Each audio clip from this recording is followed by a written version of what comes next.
يلا نزور المنيا.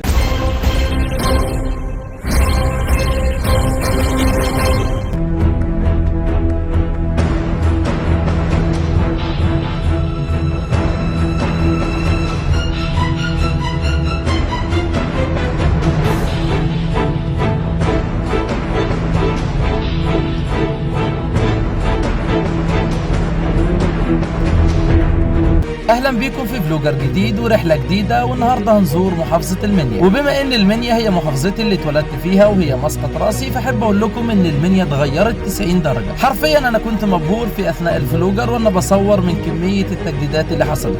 وخليني اعرفكم ان المنيا بتحتوي على 7 اماكن اثريه ما ينفعش تروح المنيا الا وانت مخطط انك تزور الاماكن دي. اولهم مقابر الشهداء في البهنسه واللي مدفون فيها صحابه وتابعين، وكمان شجره السيده مريم عليها السلام. وهتلاقي رابط في اول تعليق لحلقتين كاملين على مدينه البهنسه واهميتها الحضاريه والتاريخيه. والمعلم الثاني هو زاويه السلطان، واللي موجوده على الناحيه الشرقيه من نهر النيل، وهناك هتلاقي اثار يونانيه ورومانيه وفرعونيه واثار لكتير من الحضارات اللي عاشت على اراضي المنيا. اما المعلم الثالث فهو دير العذراء مريم اللي موجود في قمه جبل الطير.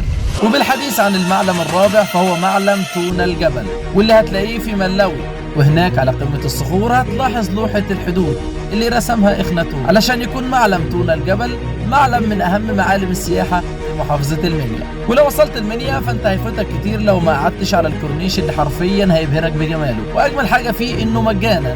هتبقى سعيد جدا لو معاك أسرتك وقضيته يوم كامل هناك. المهم لو أخدت بنصيحتي وحبيت تقضي اليوم كله هناك فأنت على آخر النهار هتكون جوعت، ومش هتلاقي مكان أنسب من شارع مصر تلف فيه وكمان تاكل وتقعد على كافيه محترم. يعني من الاخر اللي وفرته في تذاكر دخول الكورنيش هتدفعه في شارع مصر. ولو حبيت تعمل شوبينج فمفيش انسب من سيتي سكيب مول، هناك في سينمات ومحلات تجاريه لبيع الملابس وجميع المستلزمات. واخيرا لو حبيت ترفه عن نفسك وتقضي يوم جميل فمفيش احلى ولا اجمل من الحديقه الدوليه في محافظه المنيا. محافظة المنيا فيها العديد من المراكز، أهمهم المنيا نفسها واللي هتلاقي فيها معظم المجمعات والسجلات ومراكز التجنيد. وفي برضه مركز بني مزار اللي أنا جيت منه علشان أعمل لك الفيديو الجميل اللي أنت بتسمعه دلوقتي. وفي برضه مغاغة والعدوى وصمالوط ومطاي، بالإضافة لمركز ملاوي وأبو قرقاص ودير مواسي. كمان المنيا من أكبر المحافظات على مستوى الجمهورية اللي بتحتوي على عدد كبير من القرى والمدن والنجوع. المنيا كمان موطن من مواطن العرب أو كما يطلق عليهم البدو، واللي أنا برضه بفتخر إني واحد منهم. بيبلغ سكان المنيا ل5.5 مليون إنسان. الخلاصة إن المنيا محافظة ليها قيمة كبيرة لأنها في يوم من الأيام كانت عاصمة لمصر، وبيني وبينك المصادر. المهم إننا كفريق عمل برنامج جولة داخل الدولة تعبنا جدا في تصوير الفيديو ده تحديدا، فما تبخلش علينا بلايك وشير، ونتمنى لكم مشاهدة ممتعة وزيارة للمنيا في أقرب وقت.